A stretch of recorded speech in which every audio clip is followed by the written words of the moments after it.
નમસ્કાર દર્શક મિત્રો, આપ જોઈ રહ્યા છો V7 ન્યૂઝ. V7 ન્યૂઝના ડિજિટલ મીડિયા પ્લેટફોર્મ પર આપનું સ્વાગત છે. આપ સ્ક્રીન પર જોઈ રહ્યા હશો તો આપને એવું લાગી રહ્યું હશે કે પોલીસે ક્યાંક ને ક્યાંક દારૂ ભરેલી ટ્રક ઝડપી પાડી હોય તેવું લાગી રહ્યું છે, પણ ના મિત્રો, એવું નથી. પ્રથમ વાર આ એવો કિસ્સો સામે આવ્યો છે કે દાહોદ જિલ્લાના વાકિયા ગામેથી સસ્તા અનાજની દુકાનોમાંથી જથ્થો સગે વગે કરતા હોય તેવા દ્રશ્યો સામે આવી રહ્યા છે.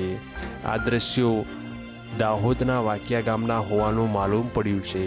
દાહોદના વાકિયા ગામની અંદર રાત્રિના સમયે 11:30 વાગ્યાના આશરે અંદાજે એક આઈસર ટ્રક પસાર થાય છે અને ત્યારબાદ સરકારી અનાજની દુકાન પર પહોંચે છે અને ત્યાંથી ભ્રષ્ટ અધિકારીઓ તેમજ તેમના મળતિયાઓ દ્વારા સરકારી અનાજ જે ગરીબ લોકોનું હોય છે તે બારોબાર ટ્રકમાં ભરી અને વેચવા જતા હોય છે.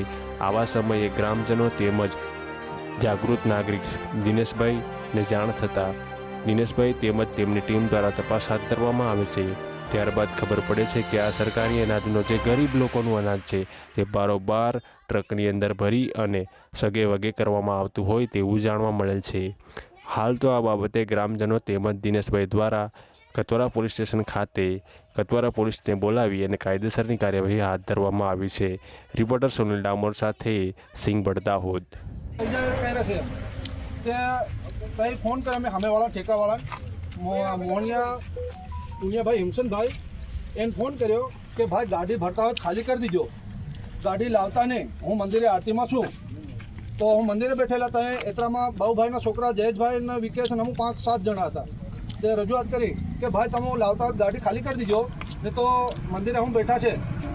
એના પછી 10-15 મિનિટમાં 7:30 વાગે એટલામાં એ આવી ગયા 8 વાગે ગાડી લઈને. તો રસ્તા પર મેં રોક્યા કે ભાઈ શું લઈ જઈ રહ્યા કે ठेका पर नाखवा जारी से हमारा दाहोद जिला ना गोदाम है हमारा वाक्या गाम में थोड़ी सा गोदाम में लेवा आया वाक्या गाम में. तो 3 महीनाથી हमारा गाम में सस्ता अनाज दुकान पर हालता ज નથી. अरे वर्षोથી हालता જ નથી. મારું નામ રાઠોડ મુકેશભાઈ તો ભાઈ હું વાક્યા તાજી દાવત 2012 17 તારીખે ફરજ બજાવું છું.